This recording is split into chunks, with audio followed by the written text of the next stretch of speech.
Sejam bem-vindos a mais uma etapa nossa da cobertura de provas da Medway. Meu nome é Daniel Zaidan, estarei com vocês hoje para falar de pediatria. Sou professor da Medway de pediatria, formado no Hospital das Clínicas da USP, no Instituto da Criança e do Adolescente, e hoje a gente vai falar um pouquinho sobre a prova do ENARE.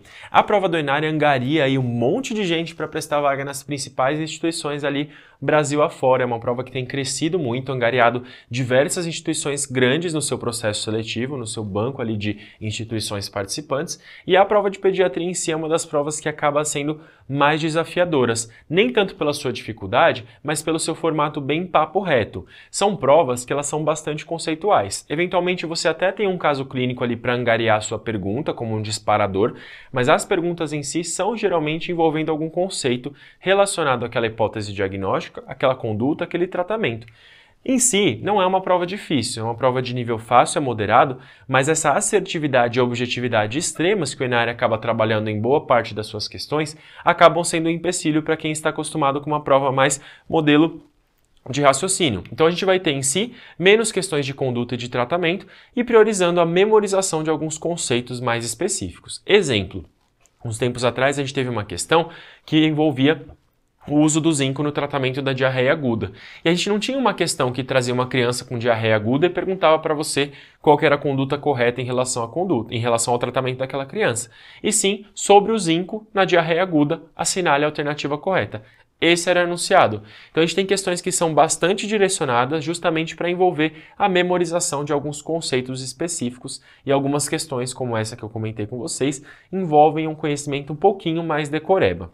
Com relação aos temas que mais caem, a gente tem uma diversidade de temas muito grandes, mas uma predileção por temas mais ambulatoriais, dentre os quais acaba aparecendo bastante infecto, onco e endócrino, entre as especialidades ambulatoriais que são mais frequentes na prova do ENARE. Atenção também que às vezes caem alguns temas não habituais, como ética médica, cirurgia e às vezes até ortopedia pediátrica pode aparecer na sua prova do ENARE. Então atenção, porque é uma prova bastante diversa, mas é uma prova que tem, em suma, um nível fácil para moderado. Uma prova social aqui da nossa gama, né, nosso foco ali, nosso direcionamento nessa instituição, é que ao todo conquistamos mais de 320 aprovações no ENARE e 138 primeiros lugares. Não é pouca coisa, né, gente? É prova que com ultradirecionamento você consegue chegar aonde você quer chegar. O céu é o limite, beleza? Então vamos falar um pouquinho dos nossos focos aqui para a nossa prova de pediatria, começando por nariz, ouvido e laringe, que é o nosso foco que resume as infecções de vias aéreas superiores. Foi um tema bastante frequente nos últimos anos e que trouxe alguns exemplos. Em 2021, um caso de Krupp, que envolvia ali uma assertiva com relação ao diagnóstico e ao tratamento de Krupp, de laringite viral. Em 2022, novamente a gente teve uma questão de Krupp que falava um pouquinho sobre adrenalina inalatória na Krupp. Em 2023 a gente teve um caso de otite média aguda, mas era uma questão que abordava os fatores de risco para otite média aguda. Vejam vocês que não é uma questão que vai te cobrar o tratamento, tratar ou não tratar uma otite média aguda. É uma questão que vai te cobrar, por exemplo, os fatores de risco para otite média aguda. O ENARE não costuma repetir os temas, então isso aqui que aconteceu não é algo que costuma acontecer em focos como esse dentro do ENARE. É uma grande aposta para esse ano, porque é um tema que vem sendo cada vez mais frequente na prova de R+, da instituição, e um bizuzinho aqui para vocês, mais como uma dica para fundamentar as apostas que a gente vai trazer aqui para vocês. Em temas que tem uma grande gama de diagnósticos diferenciais, como esse aqui que eu trouxe para vocês, o ENARE ele não costuma repetir o mesmo diagnóstico ao longo dos anos. Então, isso aqui que aconteceu não é habitual. Geralmente, dentro do mesmo foco, ele vai variar as doenças e as formas de cobrança. Então, um ano vai ser Krupp, o outro ano vai ser rinocinusite aguda, o outro ano vai ser laringite, faringoamidalite, perdão, o outro ano vai ser otite média aguda, e assim por diante. Daí, a nossa aposta em fugir desses últimos diagnósticos, apesar da gente vai falar um pouquinho deles também, mas em fugir desses diagnósticos para ver, apostar o que mais vai cair nessa prova. Começando pela rinocinusite aguda, a gente vai focar mais na bacteriana aqui. É um quadro clínico que geralmente acontece depois de um quadro de infecção de vias aéreas superiores, dando origem a um processo inflamatório da mucosa de seios paranasais, geralmente de origem bacteriana. Então, é um paciente que tem ali os seus sintomas de infecção de vias aéreas superiores, de um resfriado comum, por exemplo, e ele continua com os sintomas muito persistentes, ou ele tem o que a gente chama de dupla piora, uma melhora inicial dos sintomas e logo em seguida ele volta a piorar. Volta a ter febre, piora da expectoração, cefaleia, vômitos, então ele volta a piorar de um quadro prévio que já estava curado. Então, esses são os dois fatores mais frequentes na transformação bacteriana de uma rinocinusite aguda, a persistência e a nova piora, a dupla piora, geralmente envolvendo uma infecção por algum agente bacteriano, o pneumococo, por exemplo, Streptococcus pneumoniae, o Haemophilus influenzae não tipável ou a Moraxella catarrhalis. Dito isso, existem alguns critérios bem objetivos dados pela Academia Americana de Pediatria que a gente vai suspeitar e vai prescrever um antibiótico para o paciente na suspeita de uma infecção bacteriana, de uma rinocinusite bacteriana aguda. Então eu gosto de chamar ele de os 3 P's. Então eu já explico para vocês por que os 3 P's.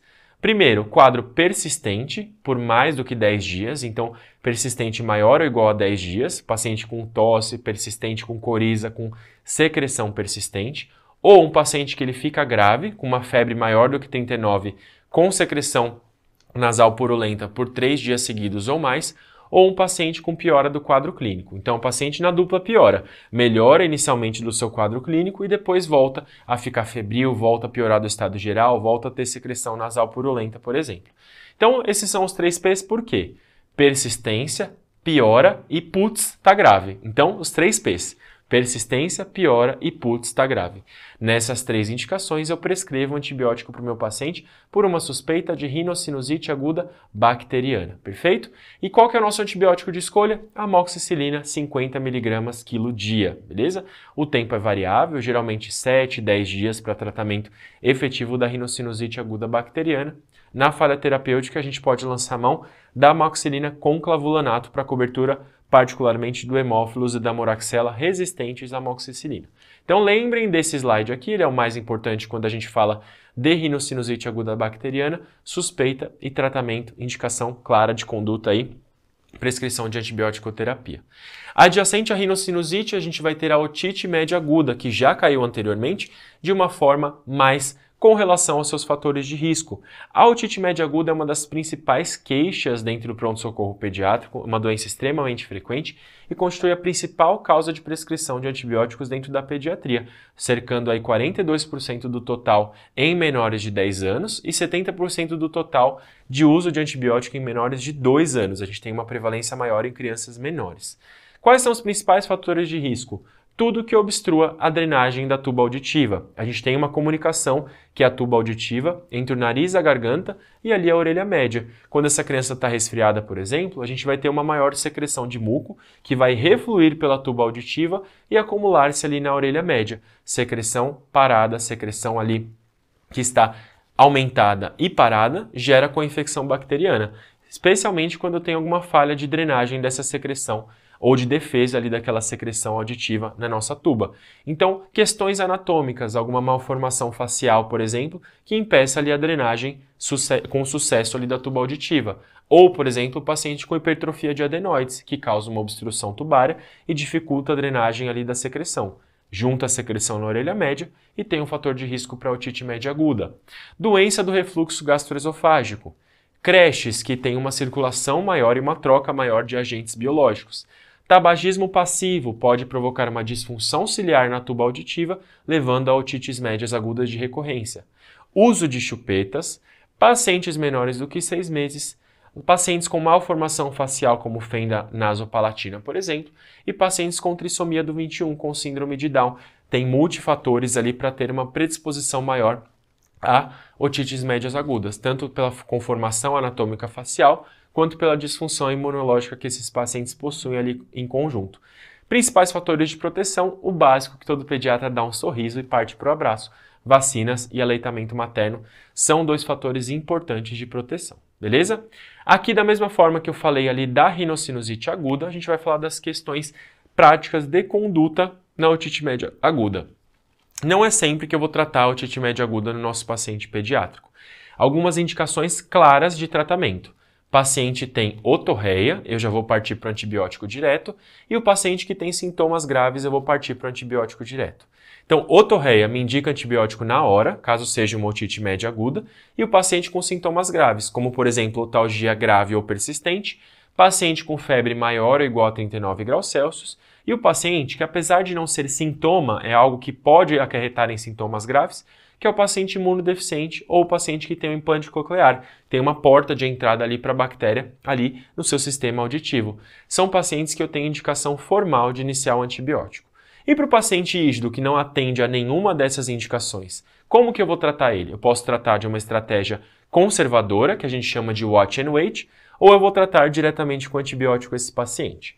Uma estratégia conservadora só é possível para pacientes mais velhos. Então, além dessas indicações claras, o paciente com menor de 6 meses, eu sempre vou tratar com antibiótico a otite média aguda, seja ela unilateral ou seja ela bilateral. Para o paciente mais velho, 6 meses a 2 anos, eu só vou tratar obrigatoriamente com antibiótico se for uma otite média aguda bilateral. Se for uma otite média aguda unilateral, eu posso observar ali por 2 dias mais ou menos, 48 horas, com o uso de anti-inflamatórios não esteroidais e ver se esse paciente vai ter uma cura espontânea ali da otite média aguda. Caso não tenha, eu posso considerar a prescrição de antibiótico. Para o maior de 2 anos, seja uni ou seja bilateral, eu posso fazer a estratégia de watch and wait. Revisando então, indicações claras de antibiótico-terapia na OMA: otorreia, sintomas graves, que vão incluir otalgia grave ou persistente por mais de 48 horas, febre maior ou igual a 39 graus Celsius e paciente imunodeficiente ou com implante coclear. E aí do paciente rígido que não obedece a essas condições, paciente menor do que 6 meses a gente sempre vai tratar e o paciente com 6 meses a 2 anos com OMA bilateral. Então lembrem dessas indicações de tratamento para otite média aguda. Principal diagnóstico diferencial, particularmente quando eu estou falando de otorreia, é a otite externa aguda, que causa otalgia e otorreia bastante intensa também.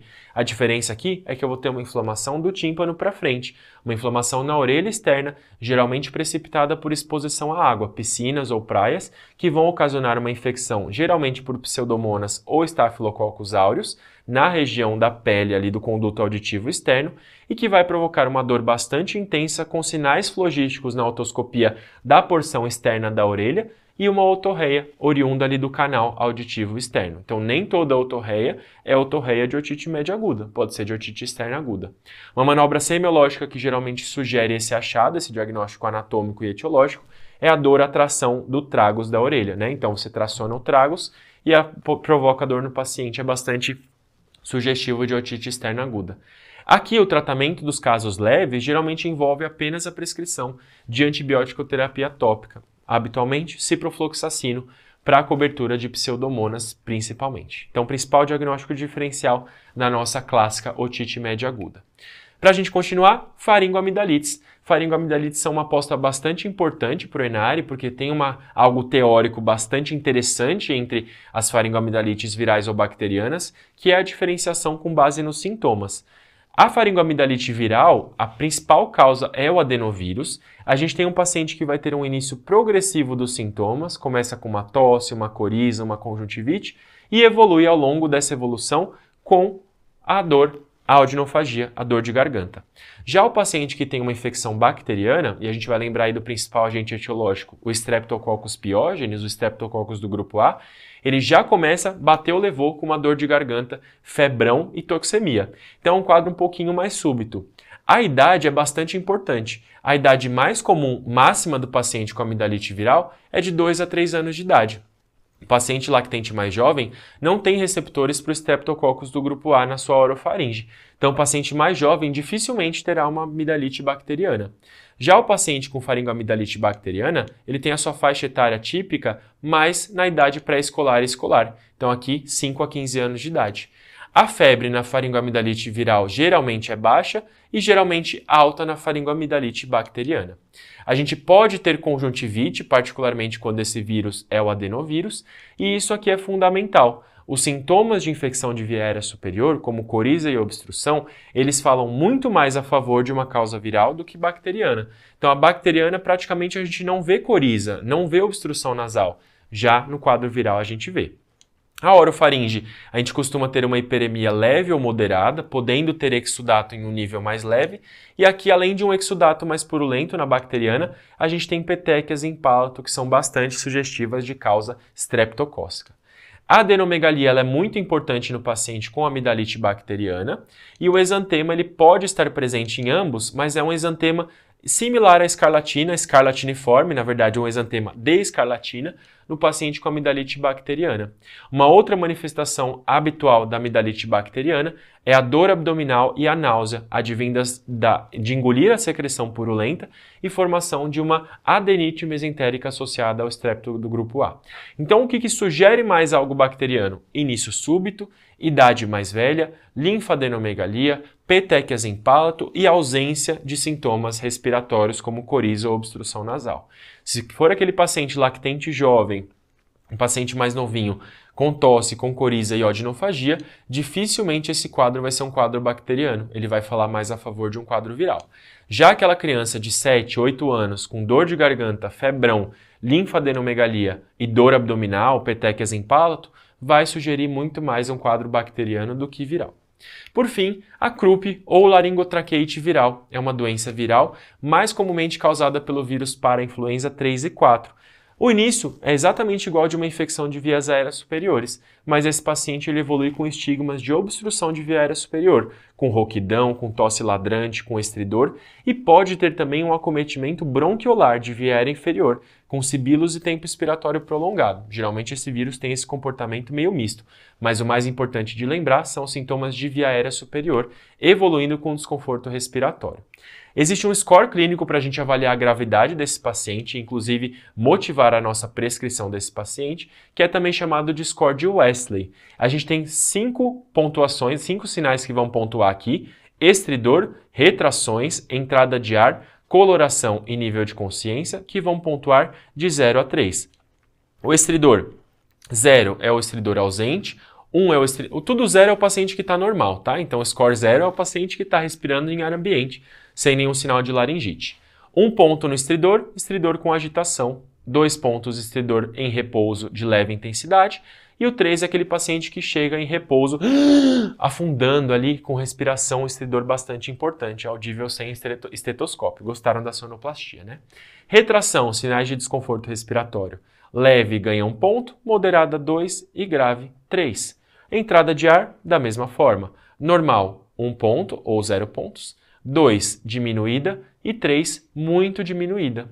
E a coloração, normal, ganha 1 ponto, cianótica com agitação ganha 2 pontos e cianótica em repouso, mas tirando ali a agitação ele fica cianótico, mas em repouso ele fica bem, aqui no moderado, né? A agitação fica cianótico, mas em repouso bem. Aqui é o paciente que em repouso também fica cianótico, ganha 3 pontos. E nível de consciência reflete aí uma hipoxemia. A agitação sob estímulo ganha 1 ponto, a agitação frequente ganha 2 e o paciente letárgico no estado mais final de insuficiência respiratória ganha 3 pontos. Menor do que 6 a gente considera uma croup leve, de 7 a 8 moderada e maior do que 8 uma croup grave. E isso ajuda a gente a classificar e fazer o tratamento. Todos esses quadros aqui, leve, moderado ou grave, vão ganhar corticosteroide, VO ou intramuscular / endovenoso. Nossa preferência de corticoide é a dexametasona. VO e V intramuscular têm a mesma eficácia, a gente vai preferir o VO quando o paciente tem o nível de consciência preservado e a capacidade de deglutir, e a dose vai variar de 0,15 a 0,6 mg por quilo. Geralmente o caso grave vai se aproximar mais desse teto, mais superior, e o caso leve mais ali da porção inferior da dose, de 0,15 mg por quilo. Algumas referências recomendam que a gente faça, como teste terapêutico, corticoide inalatório, uma budesonida ou beclometasona inalatória, mas seu nível de evidência não é muito bom. O que vai ajudar mesmo é o corticoide enteral ou parenteral, caso esse paciente não consiga ingerir VO.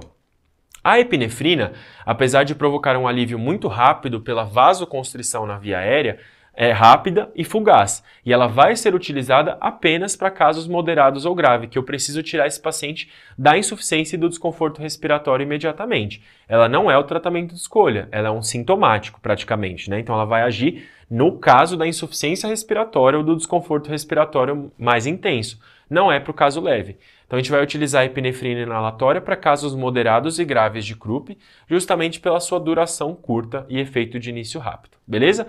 Vamos dar uma olhadinha como que cai na prova. Notem aqui a conformação da questão bem bateu, levou, bem rapidinha, que fala que uma das opções terapêuticas para obstrução respiratória por croup viral é o uso da epinefrina inalatória e pede para a gente assinalar a alternativa correta sobre o seu uso. Notem a conformação da prova, não é criança de 7 anos com tosse, coriza evolui com estridor. Qual a conduta? A gente vê isso em outras provas. No ENARE a gente vê essa forma de ser cobrada. Vamos dar uma olhadinha alternativa por alternativa. A. Seu mecanismo de ação é por meio de estímulo aos receptores dopaminérgicos. Aqui já está incorreta. A gente tem ação nos receptores adrenérgicos, é a adrenalina. B. Diminui os sintomas da falência respiratória e o estridor após 1 a 2 horas do seu uso. Esses aí são os corticoides. A epinefrina inalatória, ela age imediatamente. C. Como o efeito da medicação é breve, o paciente pode voltar ao estado de desconforto respiratório após o final da ação dessa droga. Perfeito! É uma droga que não vai agir na raiz do problema. Ela vai tirar o paciente do desconforto respiratório abrupto. Ela não vai melhorar o paciente para impedir que ele volte a ter gravidade. Inclusive por isso, depois da adrenalina, a gente deixa o paciente de observação de 4 a 6 horas após o uso da adrenalina em casos de croup moderado e grave, porque ele pode ter um retorno ao desconforto respiratório inicial depois do final da ação da adrenalina. Então ela é uma ação momentânea, não é uma ação contínua. D. As indicações incluem croup leve, moderado ou grave? Leve a gente não utiliza, moderado ou grave sim. Então a gente tem aqui uma alternativa incorreta por falar que as indicações incluem o croup leve. E o uso de nebulização com solução fisiológica tem eficácia comprovada, devendo ser utilizada em pacientes com quadro leve a moderado, mesmo que haja agitação e choro pela sua utilização. Aqui é a mesma coisa do corticosteroide. Não tem uma eficácia muito comprovada, podem ajudar. E o grande erro dessa alternativa é falar que a gente usa mesmo em pacientes com quadro leve a moderado, mesmo que a agitação impeça ali essa utilização. Paciente com estridor, paciente com uma obstrução de via aérea superior, tem que ficar quieto, manipulado o mínimo possível. Qualquer agitação pode piorar ali o quadro clínico dele. Então, se é algo que não tem eficácia comprovada, eu não vou utilizar no paciente que tem um desconforto respiratório mais importante, justamente porque a agitação e o choro vão piorar o quadro clínico do nosso paciente. Beleza? Isso aqui, quando a gente está falando de soro fisiológico. A adrenalina tem eficácia comprovada e eu faço para justamente tirar o paciente daquele desconforto respiratório mais iminente. Beleza? Prosseguindo com um tema que é muito peculiar e muito particular da prova do ENARE, que é a síndrome metabólica e dislipidemia. Mas eu não posso falar desse tema sem antes falar de diabetes mellitus do tipo 2, cuja resistência insulínica e obesidade, que geralmente vem junto, é um fator de risco para evoluir para a síndrome metabólica. Antigamente, a gente falava muito sobre a doença ser mais comum nos adultos, porém, recentemente, a gente teve um aumento da prevalência progressivamente na nossa população pediátrica. Para a gente poder diferenciar um pouquinho, o que o diabetes mellitus do tipo 2 tem de diferente do DM1? O DM1 ele tem um início mais abrupto e mais sintomático. A sua evolução pré-clínica ela é mais arrastada, mas uma vez que a gente atinge um nível de falência beta por destruição autoimune, o início dos sintomas vai ser mais abrupto. Já no DM2, mesmo os sintomas, mesmo a evolução são bastante insidiosos e esses pacientes frequentemente são assintomáticos e a gente vai detectar por rastreamento. O DM1 começa um pouquinho mais cedo, de 5 a 7 anos, e o DM2 geralmente na idade adolescente, porém, muita atenção, isso aqui tem ficado cada vez mais precoce, então não se prendam nessa idade mais típica para esperar o diagnóstico. O DM2 tem o achado de acantose nigricans e obesidade, refletindo aí um mecanismo de resistência insulínica, então aqui a acantose nigricans reflete ali uma resistência insulínica e a obesidade costuma ser comum porque é algo ponderante ali, né? Algo que premedita a sua fisiopatologia, o desenvolvimento do DM2. No DM1 a gente tem uma perda de peso por conta do consumo, né? Do consumo ali de reservas energéticas e no DM1 a gente tem muito mais frequente a cetoacidose do que no DM2. O peptídeo C, que é um precursor da insulina, vai estar baixo no DM1 pela destruição das células beta e geralmente no DM2 está normal nos estágios iniciais. Mas ao longo do tempo a gente vai ter uma destruição também do pâncreas e a gente pode ter inclusive glicotoxicidade que vão acabar a longo prazo, isso mais na população adulta, reduzindo a dose de peptídeo C. Então é um marcador laboratorial, além do clínico, que vai nos ajudar a diferenciar entre essas duas doenças. Como que a gente faz o diagnóstico? A SBD, Sociedade Brasileira de Diabetes, fez uma atualização para a gente agora em 2024, mas é uma atualização que ajuda muito mais nos adultos. Ela incluiu um nível de glicemia 1 hora depois do teste de tolerância oral à glicose. Na pediatria, a gente não vai utilizar essa linha aqui, tá bom? A gente não vai utilizar essa atualização. Não foi muito bem validada para pediatria. Então, para pediatria, praticamente, o mais importante é a glicemia de jejum e a HB glicada. Glicemia de jejum maior ou igual a 126 me fecha ali, acrescida de mais algum outro método, ajuda a fechar o diagnóstico de diabetes mellitus, e uma HB glicada maior ou igual a 6,5 vai me ajudar a fechar o diagnóstico de diabetes mellitus. Se eu tiver um paciente com sintomas clássicos de DM, poliúria, polidipsia, polifagia, e eu tiver uma glicemia ao acaso maior ou igual a 200, também me fecha o diagnóstico de diabetes mellitus na faixa etária pediátrica. Então, glicemia de jejum, HB glicada e essa glicemia ao acaso com os sintomas sugestivos de diabetes mellitus me fecham o diagnóstico de DM2 na infância. Antes da gente falar também dos critérios diagnósticos da síndrome metabólica, eu tenho que relembrar com vocês a classificação antropométrica com base no Z-score. Para a pediatria, a gente utiliza o Z-score para classificação de sobrepeso, obesidade e obesidade grave apenas acima dos 5 anos de idade. Para os menores de 5 anos, eu vou utilizar uma denominação diferente: risco de sobrepeso, sobrepeso e obesidade. Z-score entre mais 1 e mais 2 chama-se risco de sobrepeso no menor de 5 anos e sobrepeso no paciente maior de 5 anos. Mais 2 a mais 3 vira sobrepeso no menor de 5 anos e no maior de 5 anos o degrauzinho avança direto para a obesidade. E maior do que mais 3, obesidade no paciente menor de 5 anos e obesidade grave no maior de 5 anos. Então, temos uma classificação de acordo ali com a faixa etária que a gente não pode deixar de pensar que existe essa diferença quando a gente fala de síndrome metabólica. Então, dizendo quais são os critérios diagnósticos de síndrome metabólica. Existe um critério que é o da International Diabetes Foundation, que é o mais utilizado na pediatria, endossado pela Sociedade Brasileira de Pediatria. Existem vários quando a gente levanta a literatura, mas esse aqui é o mais endossado pela Sociedade Brasileira de Pediatria. É um critério que tem a sua performance melhor para pacientes acima de 10 anos. Menores de 6 anos a gente não consegue falar no diagnóstico de síndrome metabólica. Eles pedem para a gente considerar os diagnósticos isolados com base nos parâmetros laboratoriais e clínicos que a gente tem.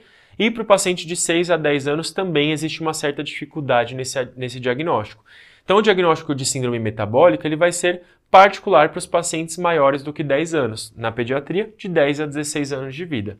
Eu preciso ter como critério sine qua non uma circunferência abdominal, uma cintura abdominal acima do percentil 90. E além dela, eu preciso ter mais 2 dos seguintes fatores: triglicerídeos maiores ou iguais a 150, HDL menor do que 40, hipertensão, dada aqui por um dado único, né, diferente do que a gente utiliza no restante da pediatria, que a gente precisa cruzar o percentil de crescimento, estatura, com a pressão arterial para a idade, aqui fala num dado único, né? Isso é bem questionável por alguns autores.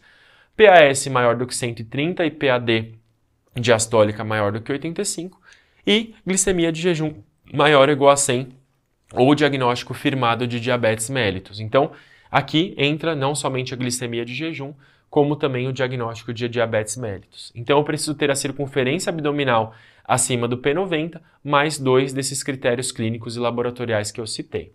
A depender dos critérios diagnósticos, não só o da International Diabetes Foundation, mas os outros, também utilizam outros achados clínicos, como resistência insulínica, esteatose hepática e adrenarca precoce, resultante da maior recirculação ali de hormônios, promovendo ali uma virilização, desvio ali para virilização, cursando inclusive com síndrome dos ovários policísticos. Não é exatamente uma virilização, mas é o desenvolvimento ali de características resultantes da maior secreção, maior estímulo hormonal adrenal. Então, adrenarca precoce e síndrome dos ovários policísticos também estão associados aí à síndrome metabólica.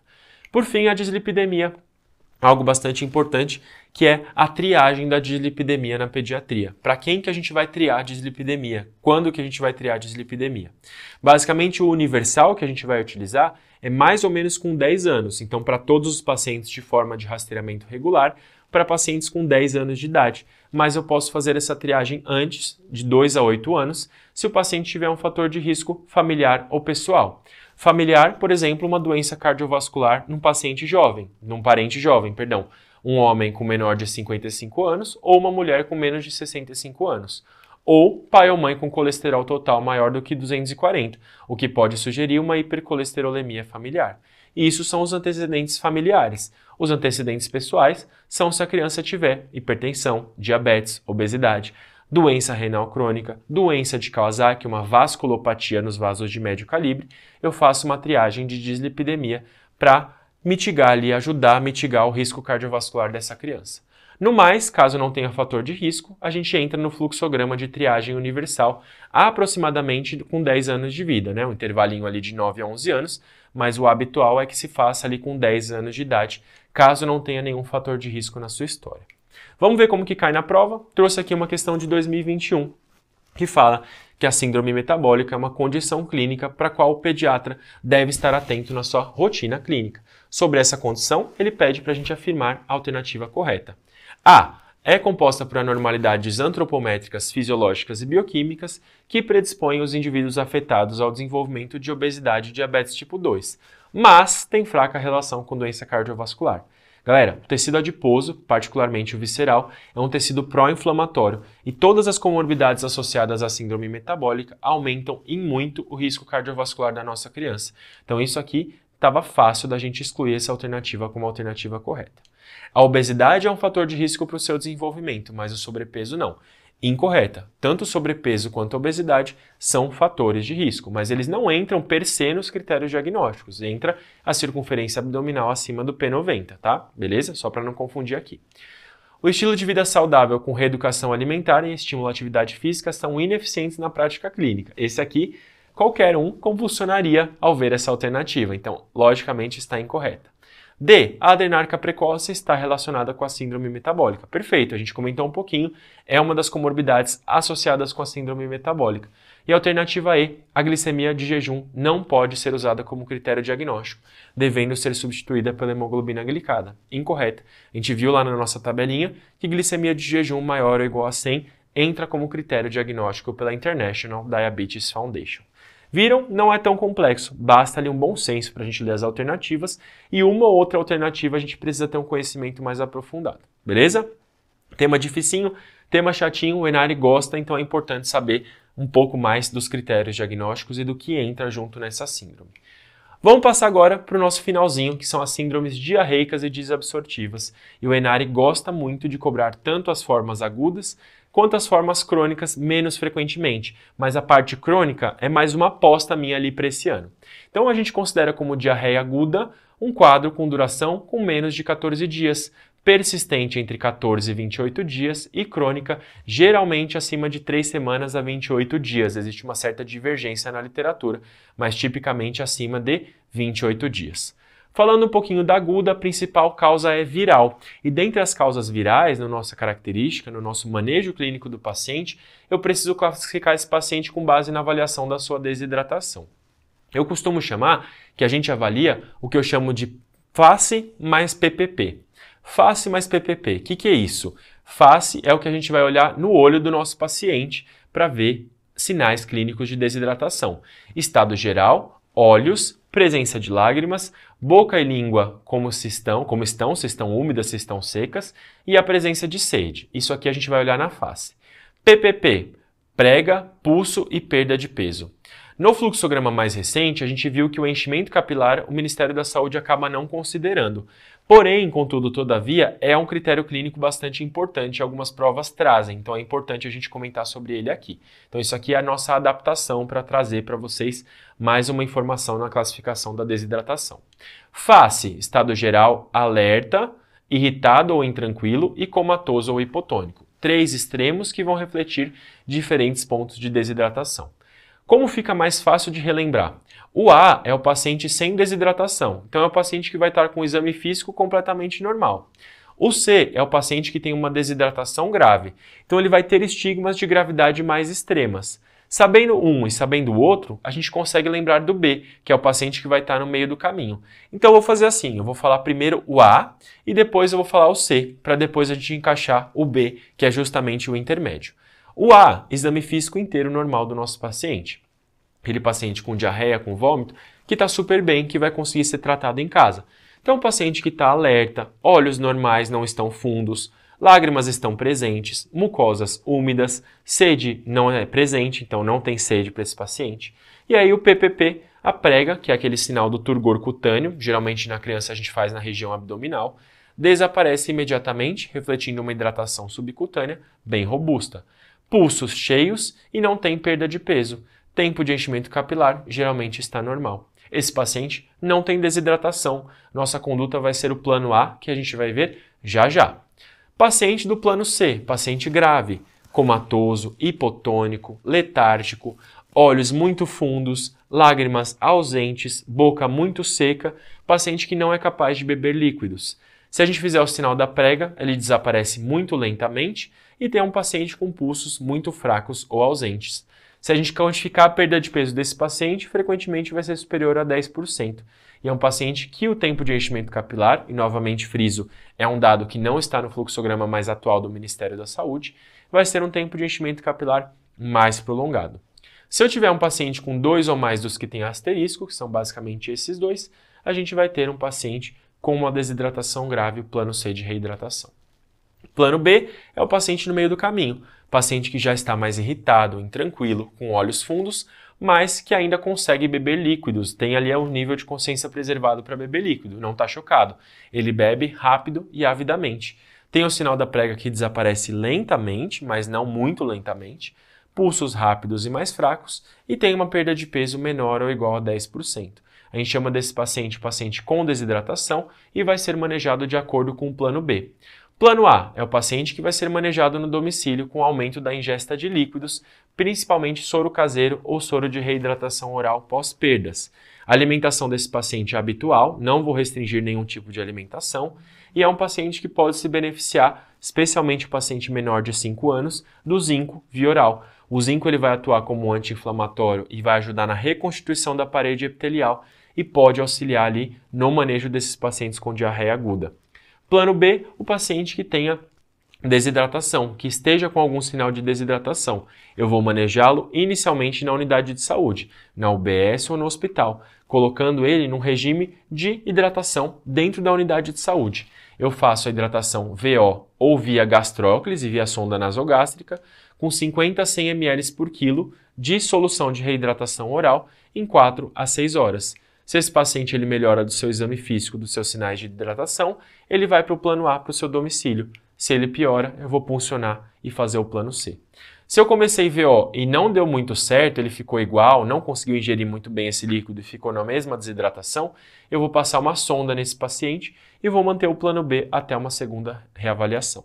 Importantíssimo, em lactentes eu vou manter o aleitamento materno e eu posso suspender a alimentação, particularmente se o paciente não tiver condições de se alimentar. Se eu tenho um paciente com vômitos persistentes, está indicado o uso do antiemético ondansetron, a atualização também do novo fluxograma do Ministério da Saúde. Por fim, o paciente com desidratação grave vai receber soro endovenoso na unidade de saúde, fica em jejum e a gente vai introduzir o soro de reidratação oral assim que essa criança puder beber. A gente tem 2 fases classicamente nesse tratamento, uma fase mais rápida, fase de expansão, e uma fase de manutenção que é muito individual de cada protocolo, mas a fase de expansão ela é bem dita pelo Ministério da Saúde. A gente tem uma divisão entre maiores de 1 ano e menores de 1 ano, mas basicamente o que a gente vai ter em suma serão 2 fases. A primeira fase a gente faz uma expansão com 30 ml por quilo de soro fisiológico ou de Ringer lactato, e a segunda fase, a gente faz com soro fisiológico ou Ringer lactato também, com 70 ml por quilo. Então, o total, 100 ml por quilo. Falei para vocês da divisão de faixa etária, menor de 1 ano e maior de 1 ano, porque isso impacta para mim no tempo de duração de cada uma das fases. Para o maior de 1 ano, essa fase é mais rápida, ela dura 30 minutos, e essa aqui de baixo dura 2 horas e meia. Então, o total vai ser meia hora mais 2 horas e meia, 3 horas total da fase de expansão, sendo meia hora para a primeira fase e 2 horas e meia para a segunda fase, no maior de 1 ano. No menor de 1 ano, eu tenho uma fase um pouquinho mais lenta. Então, 1 hora a primeira fase e 5 horas a segunda fase. Basicamente o dobro do que eu uso para o maior de 1 ano. Então, o lactente menor de 1 ano, eu faço uma fase de expansão um pouquinho mais devagar, um pouquinho mais vagarosa. São pacientes que são mais sensíveis ao fluid overload, a sobrecarga fluídica. Então, eu faço 2 vezes mais lenta. Então, o que seria 3 horas total na fase de expansão, vira 6 horas para o paciente menor do que 1 aninho, beleza? Para finalizar, eu vou falar de 2 causas ali de diarreia crônica que podem aparecer na sua prova, que são a doença celíaca e a alergia à proteína do leite de vaca. E na hora que eu for falar de APLV, eu vou fazer um paralelo com intolerância à lactose, porque já apareceu na prova do ENARI e pode aparecer novamente. Doença celíaca, a gente vai relembrar basicamente como que eu faço o diagnóstico. Então, parte primeiro de tudo na suspeita clínica, que pode ser dada tanto por sintomas intestinais quanto por sintomas extraintestinais. Quais são os sintomas intestinais mais comuns? Diarreia ou esteatorreia, então diarreia crônica, frequentemente com esteatorreia, dor abdominal frequente e uma porcentagem dos pacientes pode ter inclusive constipação. Então é um diagnóstico diferencial, inclusive de constipação, particularmente quando se alterna com períodos de diarreia. Sintomas menos comuns, náusea, vômitos, anorexia, distensão abdominal, perda ponderal e intolerância à lactose também podem entrar nos sintomas intestinais.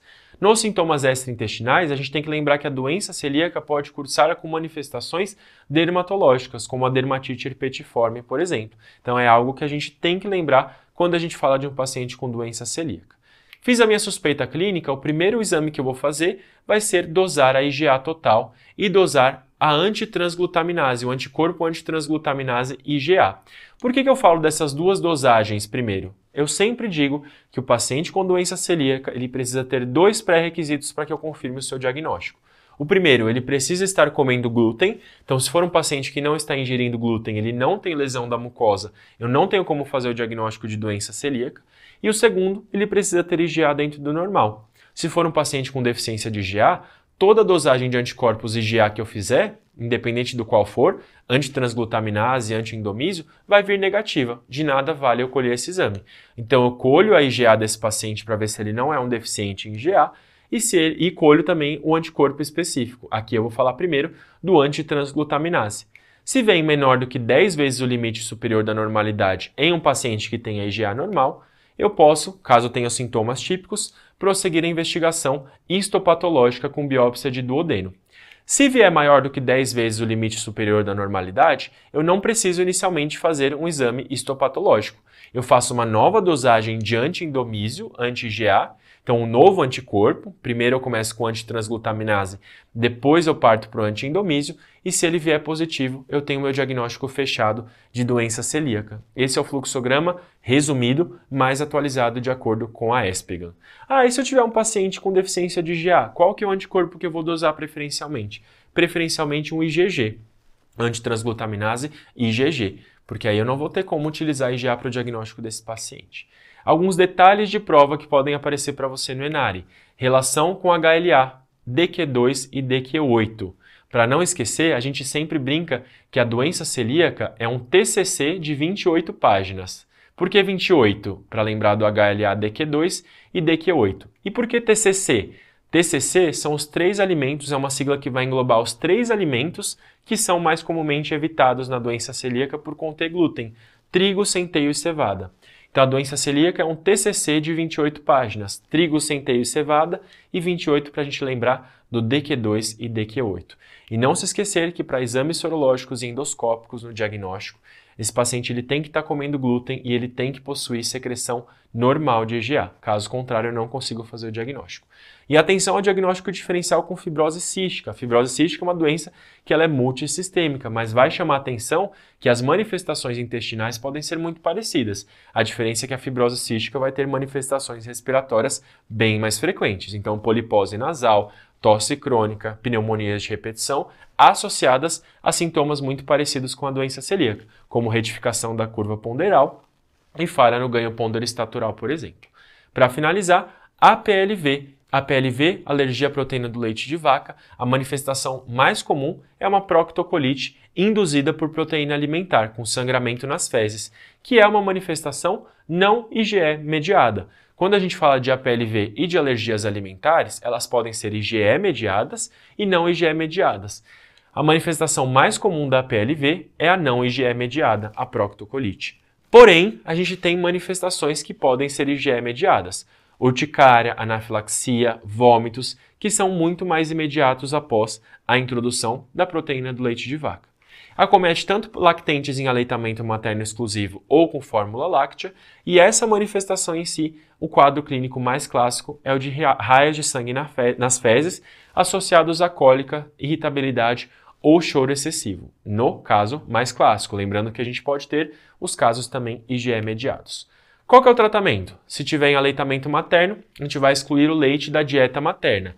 Não suspende o aleitamento materno e troca por fórmula, jamais. A gente sempre vai priorizar manter o aleitamento materno exclusivo. A gente vai orientar a mãe a excluir o leite da dieta materna e derivados para que não tenha contaminação com proteína do leite de vaca. E basicamente a gente vai colocar a dieta da mãe tudo que não tenha proteína do leite de vaca.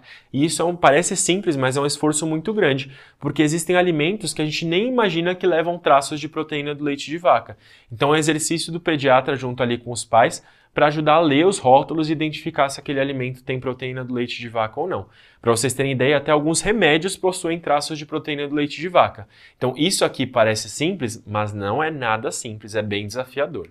E se o lactente estiver em aleitamento em aleitamento artificial, utilizando fórmula infantil, por exemplo, a gente vai substituir por uma fórmula extensamente hidrolisada. Então a gente pega os aminoácidos e quebra eles em cada vez pedaços menores, porque isso reduz o seu potencial alergênico. Então inicialmente a gente substitui por uma fórmula extensivamente hidrolisada e na falha terapêutica, persistência dos sintomas, a gente quebra ainda mais essa fórmula e substitui por fórmulas de aminoácidos, né?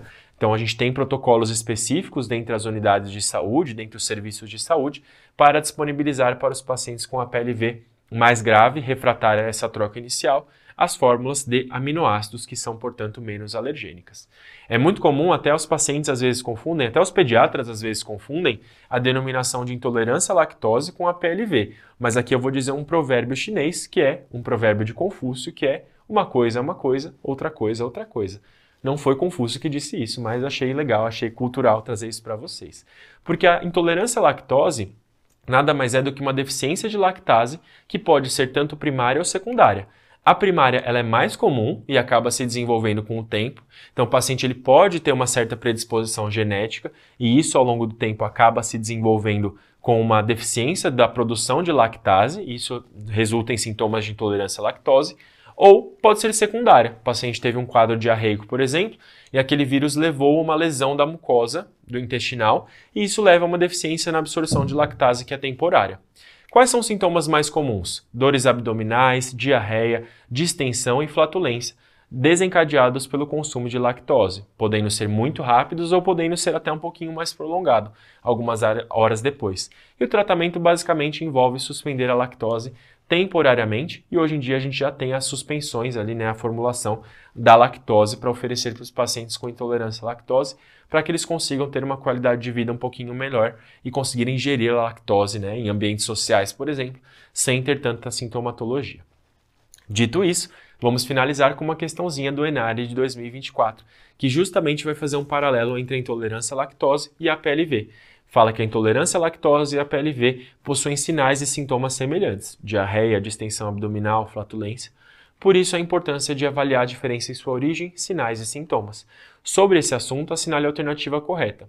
Na sua grande maioria, os casos de intolerância à lactose são associados a uma condição genética de pessoas de origem asiática.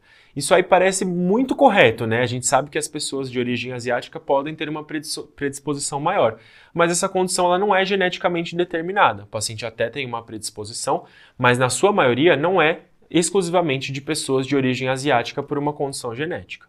B. Urticária, inchaço e vômito podem ser consequência da PLV. Perfeito! Falei para vocês que a manifestação mais comum é a proctocolite, sangramento nas fezes com dor abdominal, cólica e irritabilidade, mas alguns pacientes fazem uma alergia alimentar IgE mediada, com urticária, angioedema, inchaço e vômitos, que são sintomas intestinais de alergia alimentar mais imediatos. C. A alternativa C, a PLV, é uma condição benigna que afeta apenas crianças e desaparece na adolescência. Na verdade, ela desaparece mais cedo. Ela pode desaparecer quando essa criança tem tolerância maior imunológica, em torno de 9 meses de vida. E ela não afeta apenas crianças, ela pode afetar indivíduos mais velhos também. É menos comum, mas pode acontecer. Na intolerância à lactose, não são recomendados testes de tolerância à lactose e hidrogênio no expirado, devido ao risco de insuficiência respiratória. Por não ser uma alergia alimentar, esse quadro dificilmente causa repercussão respiratória. Não causa, per se, broncoespasmo, estridor e fechamento de via aérea. Então, não tem risco nenhum. O teste de hidrogênio expirado, apesar de envolver medições de hidrogênio expiratório, ele em nada afeta a troca ventilatória. E a alternativa E, na PLV, a conduta será prescrever medicamentos antialérgicos ou anti-inflamatórios. Não, nada a ver. Inclusive, alguns medicamentos dessa classe podem conter traços de proteína do leite de vaca. Então, isso aqui, inclusive, pode piorar o quadro do nosso paciente.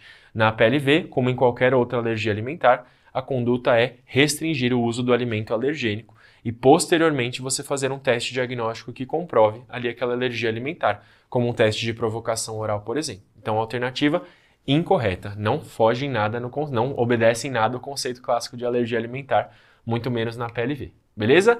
Bom, a alternativa B era a nossa alternativa correta. Já passei para vocês aqui. Estamos juntos até o final na nossa cobertura de provas. Fiquem ligados nas nossas redes sociais, @medway.residenciamédica e @zaidan.medway para falar comigo. Caso tenha alguma dúvida, sugestão, estamos aí abertos para qualquer momento nessa reta final, beleza? Um abraço e até mais.